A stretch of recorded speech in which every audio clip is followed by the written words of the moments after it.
Hello everyone, this is Preet and welcome back to my YouTube channel. Students, last video में हम लोग बात कर रहे थे एक्सरसाइज 3.1 का क्वेश्चन नंबर 3 जो हम लोग कंप्लीट कर चुके थे. आज के वीडियो में हम स्टार्ट करेंगे एक्सरसाइज 3.1 का question number 4. Okay, question number 4 की कल हमने थोड़ी सी जो है चर्चा कर ली थी कि जो क्वेश्चन नंबर 4 है उसमें भी आपको यही बताना है कि जो पेयर ऑफ लीनियर इक्वेशंस आपको दे रखी हैं उनमें कौन सी कंसिस्टेंट है और कौन सी इनकंसिस्टेंट है. और अगर लेकिन इसमें थोड़ा सा जो एक्स्ट्रा है क्वेश्चन में वो ये है कि जो लास्ट थर्ड क्वेश्चन था उनमें तो सिर्फ हमें यही बताना था कि कंसिस्टेंट और इनकंसिस्टेंट. ओके, बट इस क्वेश्चन में ये भी बताना है कि कंसिस्टेंट इनकंसिस्टेंट कौन कौन सी है. बट अगर जो कंसिस्टेंट है तो उनका जो सॉल्यूशन है वो आपको ग्राफिकली तौर पे देना भी है, यानी कि आपको इसके अंदर ग्राफ भी बनाना है. क्योंकि बच्चों कंसिस्टेंट कौन से होते हैं? ऐसे इक्वेशंस जिनका कुछ ना कुछ सॉल्यूशन होता है, या तो उनका यूनिक सॉल्यूशन होता है यानी कि single solution, only on one solution, या फिर उनके होते हैं मैनी सॉल्यूशंस, बहुत सारे सॉल्यूशन, वही तो होते हैं कंसिस्टेंट. तो अगर आपकी जो इक्वेशंस कंसिस्टेंट है then obtain the solution graphically. तो आपको उनके जो सॉल्यूशन है वो ग्राफिकली बताने हैं. ओके, तो चलो बच्चों let's start. Number 1, x plus y equals to 5, 2x plus 2y equals to 10. आपके सामने बच्चों दो लीनियर इक्वेशंस दे रखी हैं.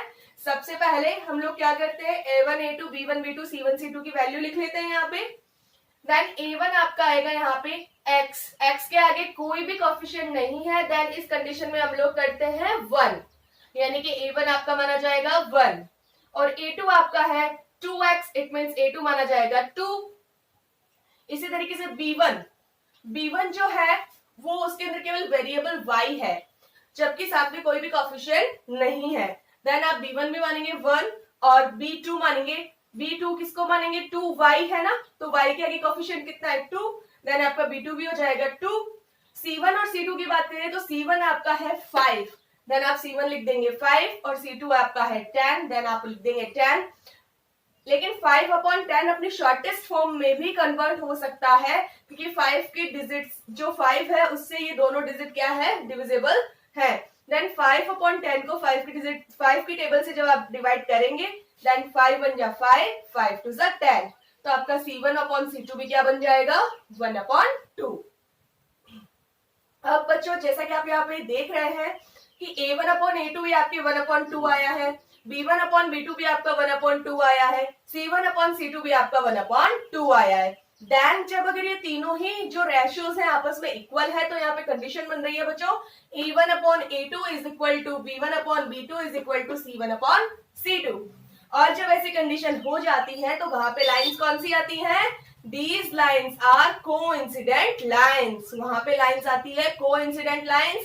It means इस क्वेश्चन के बहुत सारे सॉल्यूशंस हैं. There are many solutions. So the pair of linear equation is consistent. इसलिए आपका जो लीनियर इक्वेशन का जो पेयर है वो कंसिस्टेंट है. चलिए देखते हैं equation number first. x plus y equals to 5. Then let x equals to 0. अगर बच्चों हम लोग x की वैल्यू 0 लेते हैं देन यहाँ पे वैल्यू पुट कीजिए. x की जगह हम लिख देंगे 0 plus y equals to 5. Then 0 minus में चला जाएगा 5 के, तो 5 में से 0 माइनस होता है तो 5 ही होता है. देन यहाँ रह जाएगा y इक्वल्स टू 5. तो आप क्या करेंगे, यहाँ पे वैल्यू लिख देंगे x और y की. x आपने लिया 0, देन y आपको मिला 5, तो x की तरफ लिख देंगे 0, y की तरफ लिख देंगे 5. देन नेक्स्ट इस बार आप ले रहे हैं लेट x इक्वल्स टू 1. इस बार आप ले रहे हैं x को 1 ले रहे हैं. देन वैल्यू क्या लिखेंगे आप x और y की? सॉरी, x की वैल्यू लिखनी है, y की अपने आप आपको मिल जाएगी. देन आपकी जो इक्वेशन थी वो है x plus y equals to 5. Then x की जगह आप लिखेंगे 1 plus y equals to 5. y आपका यहीं पे रह जाएगा और जो आपका 1 है वो कहाँ चला जाएगा? 5 के माइनस में. Then 5 minus 1 equals to 4. यानी कि बच्चों जब आपने x की वैल्यू 1 ली तो y आपको कितना मिला? 4. तो x के आगे 1 लिख दीजिए, y की जगह 4 लिख दीजिए. तो आपको वैल्यूज मिल गई. x की मिली है 0 और 1 और y की वैल्यूज आपको मिली है 5 और 4. अब हम लोग चलते हैं बच्चों नेक्स्ट इक्वेशन की तरफ. नेक्स्ट इक्वेशन बच्चों हम लोग देखते हैं 2x plus 2y equals to 10, ये हमारी नेक्स्ट इक्वेशन है। Then let y equals to 0, इस बार पिछली बार हमने x की वैल्यू ली थी, इस बार हम लोग मान लेते हैं y को, मान लेते हैं let y equals to 0। Then equation हमारी है 2x plus 2 into y, यानी कि 2 into y की जगह क्या लिखना है 0, यहां लिख दिया 0 equals to 10।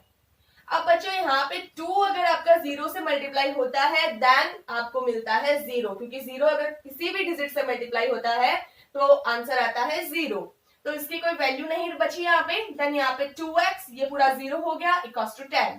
Then x equals to ये जो 2 आपका मल्टीप्लाई में है ये चला जाएगा 10 के डिवाइड में। देन 2 5 10, तो आपको जो x मिला है वो कितना आ गया 5। देन आप x और y की वैल्यू लिख दीजिए, x के सामने लिख दीजिए 5 एंड y के सामने लिख दीजिए 0, क्योंकि आपने y को कितना लिया था बच्चों 0।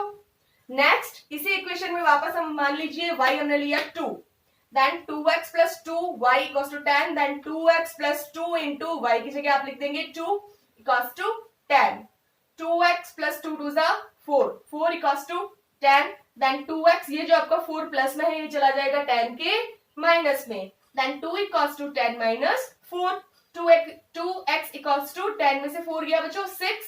देन x इक्वल्स टू ये जो 2 आपका मल्टीप्लाई में है वो चला जाएगा डिवाइड में। देन 2 3 6, तो आपकी वैल्यू आ गई 3। तो देखिए बच्चों x के सामने आप लिख देंगे 3 एंड y के सामने आप क्या लिखेंगे 2, क्योंकि अपने y की वैल्यू कितनी मानी थी 2 मानी थी। तो ये जो सेकंड इक्वेशन से जो आपको ये वैल्यूज मिली है x और y की वो हमने देख ली है। नेक्स्ट बच्चों ये सारे आंकड़े लेके हम लोग क्या करेंगे, एक ग्राफ बनाएंगे और देखेंगे कि जो हमारी लाइन है हमने कैसी बताई थी, these lines are coincidence.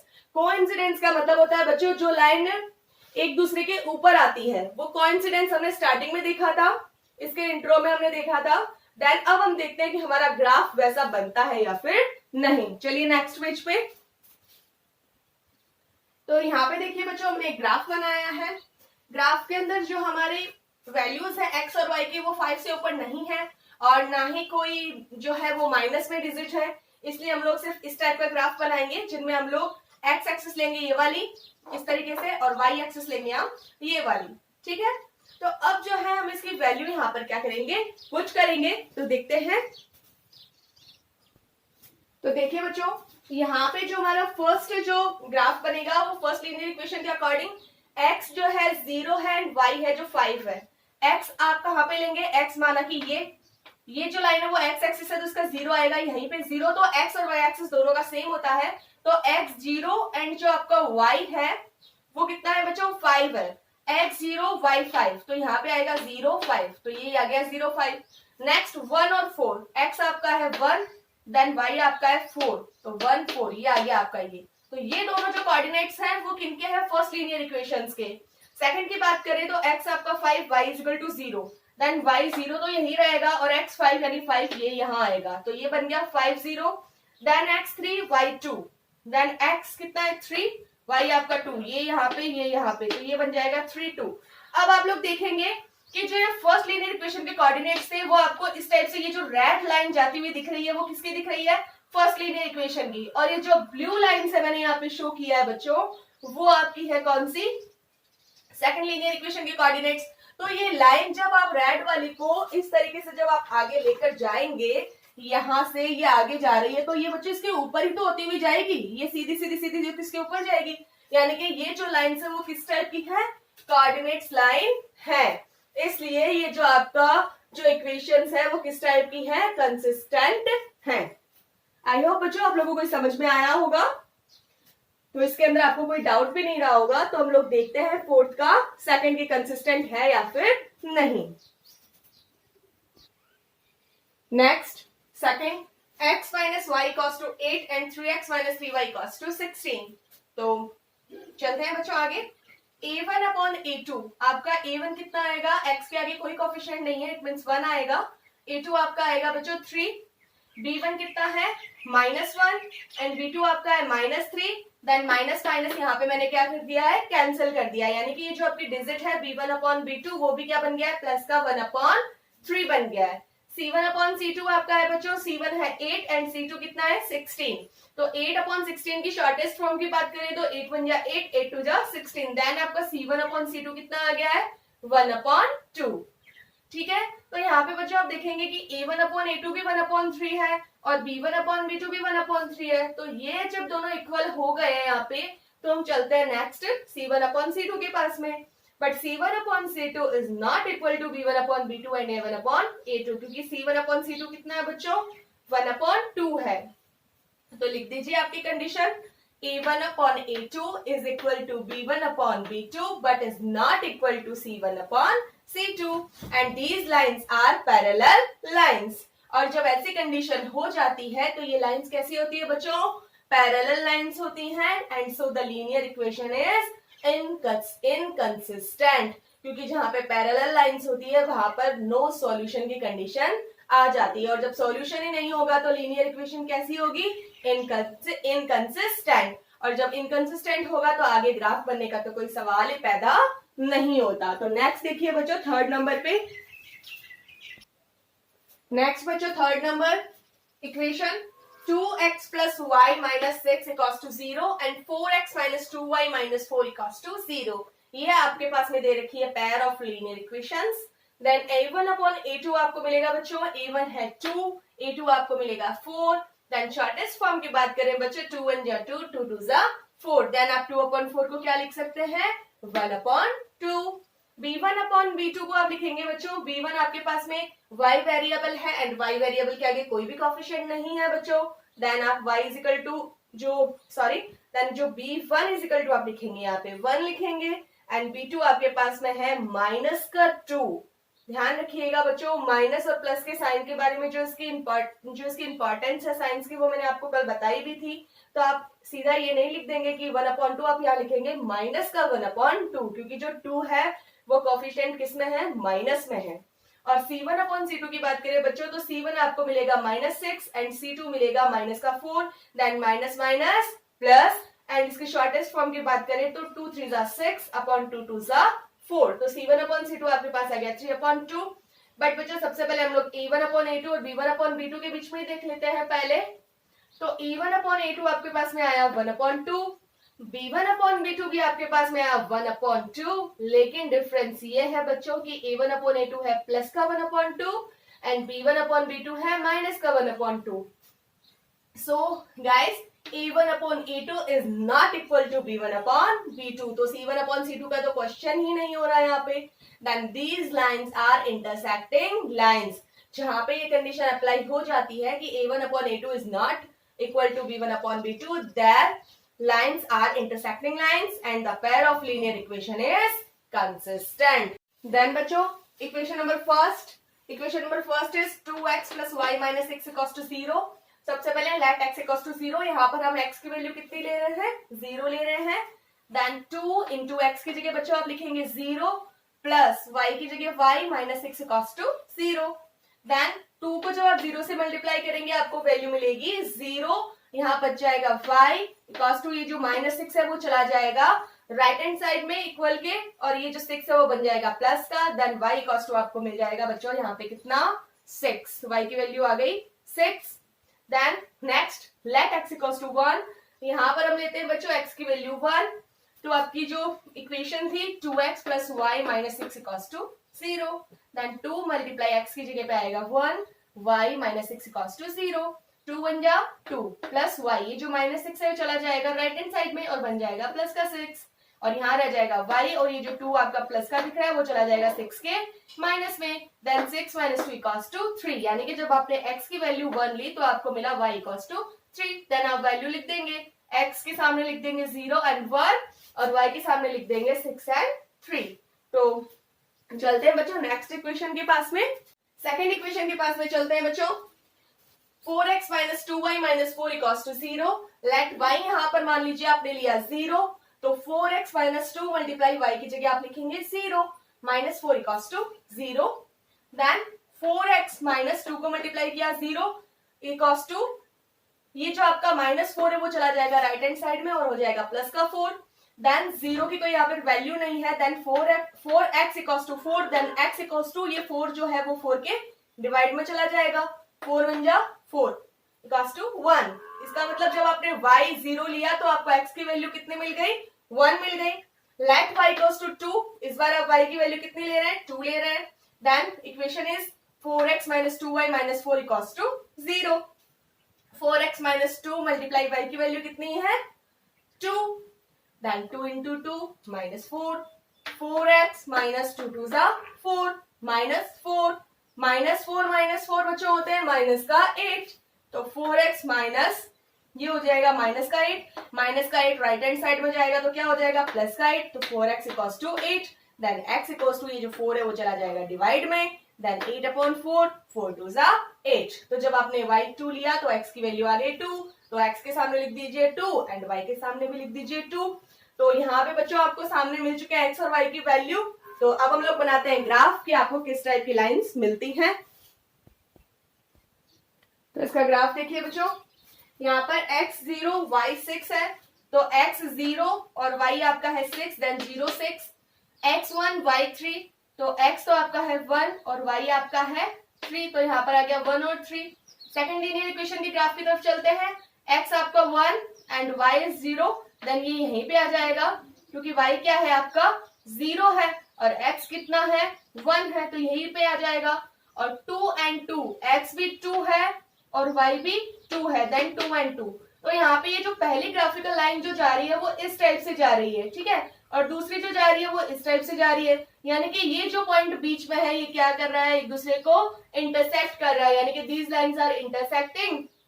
So the pair of linear equation is consistent. तो ये क्या कर रहा है प्रूफ कर रहा है इस बात को. तो नेक्स्ट चलते हैं फोर्थ नंबर पे. Next number 4. 2x minus 2y minus 2 equals to 0. 4x minus 4y minus 5 equals to 0. Then बच्चों a1 upon a2 कितना आएगा. a1 आपका 2 है और a2 आपका 4 है. चलिए इसकी शॉर्टेस्ट फॉर्म कर लेते हैं. 2 1 जा 2 2 2 जा 4. तो आपका a1 upon a2 कितना आया 1 upon 2. Then next b1 upon b2. b1 आपका है -2. b2 आपका है -4. सबसे पहले माइनस माइनस प्लस एंड इसकी भी शॉर्टेस्ट फॉर्म 2 1 जा 2 2 2 जा 4. तो ये भी आ गया 1 upon 2. c1 upon c2 की बात करें तो c1 आपका है -2 एंड c2 आपका है -5 माइनस माइनस प्लस. बट जो डिजिट है वो इस बार 1 upon 2 नहीं है, वो डिजिट है आपकी 2 upon 5 है. देन यहाँ पे बच्चों a1 upon a2 is equal to b1 upon b2 but is not equal to c1 upon c2. So the condition is these lines are parallel lines. तो यहाँ पे जो लाइंस होंगी वो पैरेलल लाइंस होंगी और पैरेलल लाइंस होंगी इसका मतलब no solution and no solution इसका मतलब so the pair of linear equation is inconsistent. तो आगे ग्राफ बनाने की तो जरूरत ही नहीं पड़ी. तो यहाँ पे जो है वो आपका फोर्थ क्वेश्चन जो है कंप्लीट होता है. नेक्स्ट बच्चों question number 5. Half the perimeter of a rectangular garden whose length is 4 meter more than its width is 36 meter. Find the dimensions of the garden. Half the perimeter of a rectangular garden मतलब कि एक rectangle type का एक garden है, उसका जो parameter है वो है half the parameter of a rectangular garden, ठीक है. whose length is जिसकी जो लेंथ है वो 4 metre more than its width. उस गार्डन की जो लेंथ है वो 4 मीटर ज्यादा है उसकी विड्थ से. Is 36 metre. ये जो 36 मीटर है वो दे रखा है एक रेक्टेंगुलर गार्डन का पैरामीटर का हाफ, ठीक है. ये जो 36 है वो पैरामीटर नहीं है एक रेक्टेंगुलर गार्डन का, उस पैरामीटर का हाफ है 36. Find the dimension of the garden. तो हमें डायमेंशंस बतानी है यानी कि हमें लेंथ और ब्रेथ या विड्थ बतानी है. इट मींस हमें x और y की वैल्यू बतानी है क्योंकि हम वैसे भी लेंथ और जो विड्थ है वो x और y ही लेने वाले हैं क्योंकि ये ग्राफिकली मेथड से भी हमें सॉल्व करना है ना. तो लेट आंसर में लिखते हैं लेट लेंथ इज x. माना कि लेंथ हमने कितनी मानी है x मानी है और विड्थ हमने कितनी मानी है y मानी है, ठीक है. अब हमारी फर्स्ट इक्वेशन कैसे बनेगी बच्चों. यहाँ पे जो लाइन लिख रखी थी length is 4 metre more than its width. जो लेंथ है वो 4 मीटर ज्यादा है इसकी विड्थ से, यानी कि लेंथ कितनी है x, विड्थ कितनी है y. तो y में अगर आप 4 ऐड कर देंगे तो ये इसके इक्वल हो जाएगी x equals to y plus 4. ये मिल गई बच्चों हमें equation number first. Second equation कैसे मिलेगी. यहाँ पे क्या लिखा है half the parameter of a rectangular garden is 36 metre. यानी कि पैरामीटर ऑफ अ रेक्टेंगल क्या होता है formula 2 multiply length plus breadth. और अगर हमें इसका हाफ करना हो तो हमें मिलेगा 2 multiply length plus breadth upon 2. Then 2 multiply length कितनी है x प्लस ब्रेथ कितनी है y। ब्रेथ और ब्रेथ एक ही होती है बच्चों, जिसको हिंदी में चौड़ाई बोलते हैं, ठीक है। अपॉन हाफ करना है ना, तो डिवाइड किससे करना पड़ेगा, 2 से। इक्वल्स टू क्या है, हाफ द पैरामीटर क्या है 36, तो इक्वल में लिख दीजिए 36। 2 से 2 यहाँ पे क्या हो जाएगा बच्चों, कैंसिल हो जाएगा ना। Then x plus y equals to 36, और ये हमारी मिल गई इक्वेशन नंबर 2। तो इक्वेशन नंबर फर्स्ट से और इक्वेशन नंबर 2 से हम लोग क्या करेंगे, x और y की वैल्यूज निकालेंगे। देन हम यहाँ पे क्या लिखेंगे, जैसे ही हमें ये कोऑर्डिनेट्स मिल जाएंगे तो हम एक ग्राफ बनाएंगे, और ग्राफिकली मेथड से हम लोग क्या करेंगे, लेंथ और विड्थ की जो डायमेंशंस है वो हम लोग बताएंगे कि ये कितने कितने मीटर हैं, ठीक है। तो देखते हैं नेक्स्ट पेज पे, देखते हैं बच्चों equation number first, x equals to y plus 4। Let x equals to हमने लिया 4, देन y इक्वल्स टू कितना आ जाएगा, x अगर हम लोग 4 लेंगे तो देखिए यहाँ पे 4 लिख देंगे, 4 equals to y plus 4, then 4 चला जाएगा माइनस में, 4 minus 4 equals to 0, then y आपका आ जाएगा 0, ठीक है। लेट यहाँ पर x अगर अब मान लीजिए 8 लेते हैं बच्चों, तो यहाँ पर अगर हमने 8 लिखा तो ये जो 4 है वो 8 के माइनस में आ जाएगा, देन 8 माइनस 4 इक्वल्स टू 4। तो अगर आपने x 8 लिया तो y आपको मिल जाएगा 4, और यहाँ पे आप ग्राफिकली इनकी वैल्यूज लिख लीजिए, x के सामने 4 एंड 8 और y के सामने आ जाएगा 0 and 4। Next equation is x plus y equals to 36, then मान लीजिए आपने y इक्वल्स टू लिया है 0, देन अगर यहाँ पे 0 लिख देंगे, x plus 0 equals to 36, then x equals to कितना आएगा 36, क्योंकि 0 की तो कोई वैल्यू ही नहीं है, ठीक है। Then x equals to 36, let y equals to 36। अगर आपने y को 36 लिया है, यहाँ पर अगर आप लोग बच्चों 36 लिख देते हैं, देन x इक्वल्स टू ये जो 36 प्लस में है ये राइट हैंड साइड में कहा चला जाएगा, माइनस में, देन 36 माइनस 36 इज 0। देन आपको x और y की वैल्यूज मिल गई हैं ग्राफ में, देन x अगर 36 है तो y 0 है, देन x अगर 0 है तो y 36 है। तो अब आप क्या करेंगे, इसका ग्राफ बनाएंगे। चलिए नेक्स्ट हम हमारा ग्राफ देखते हैं। तो हमने ये लिया है x एक्सिस, ये लाइन लिया है y एक्सिस की, देन जो हमारे कोऑर्डिनेट्स हैं, फर्स्ट जो हमारे कोऑर्डिनेट है वो है 4 एंड 0, यानी x एक्सिस पे जो है 4 एंड y पे है 0, ये यहाँ पे आ जाएगा, x पे 4 एंड y पे 0, देन 4 एंड 0। सेकंड कोऑर्डिनेट जो इस लीनियर इक्वेशन के हैं वो है बच्चों 8 एंड 4, यानी x एक्सिस का 8 एंड y का 4, तो ये यहाँ पे मैच कर रहे हैं एक दूसरे से 8 एंड 4। सेकंड लीनियर इक्वेशन की बात करते हैं तो हमारा फर्स्ट कोऑर्डिनेट जो है वो है 36 एंड 0, यानी x एक्सिस पे लेना है 36 जो लास्ट डिजिट है, एंड y एक्सिस पे लेना है 0, तो ये 36 जो x एक्सिस पे आ रहा है वहीं पे हो जाएगा 36 एंड 0। इसी लीनियर इक्वेशन का जो सेकंड कोऑर्डिनेट है वो है 0 एंड 36, यानी कि 0 लेना है x एक्सिस का, यानी ये आएगा 0 एंड 36 लेना है y पे, तो ये आएगा यहाँ पे 0 एंड 36। अब इनको आप एक दूसरे को मिला देंगे, यहाँ पर 4 एंड 0, 8 एंड 4 की लाइन ये ऐसे जा रही है, एंड जो सेकंड लीनियर इक्वेशन के जो कोऑर्डिनेट्स है वो इस टाइप से मिल रहे हैं 0 36 और 36 0, तो ये एक दूसरे से यहाँ पे मिल रहे हैं, और जहां पे ये दोनों ग्राफिक्स लाइंस एक दूसरे को कट कर रही है, इंटरसेक्ट कर रही है, वो पॉइंट है आपका बच्चों y एक्सिस पे तो 16 और x एक्सिस पे कर रहा है 20 पे, देन यहाँ पे 20 एंड 16, तो जो आपका आंसर आएगा x is equal to 20 and y is equal to 16 metre. x आपने इस क्वेश्चन में मानी थी लेंथ, और विड्थ आपने मानी थी इस क्वेश्चन में y, देन लेंथ आपकी आ गई 20 मीटर एंड y आपका आ गया 16 मीटर। तो इस चीज को आप लोग बच्चों लिख भी सकते हैं, तो इस टाइप से आप लिख सकते हैं कि लेंथ इसकी 20 मीटर, विड्थ इसकी 16 मीटर। देन यहाँ पे आपका होता है क्वेश्चन नंबर 5 कंप्लीट, और 3.1 के फोर्थ एंड फिफ्थ क्वेश्चन आज हमने देख लिए हैं। नेक्स्ट वीडियो में हम लोग देखेंगे क्वेश्चन नंबर 6 एंड 7 जो हमारे बच रहे हैं उन क्वेश्चंस को। तो आज के लिए बच्चों बस इतना ही। अगर आप लोगों को मेरा वीडियो अच्छा लगा हो तो इसे ज्यादा से ज्यादा लाइक करें, शेयर करें, सब्सक्राइब करें और बेल आइकन प्रेस करना ना भूलें। Thank you.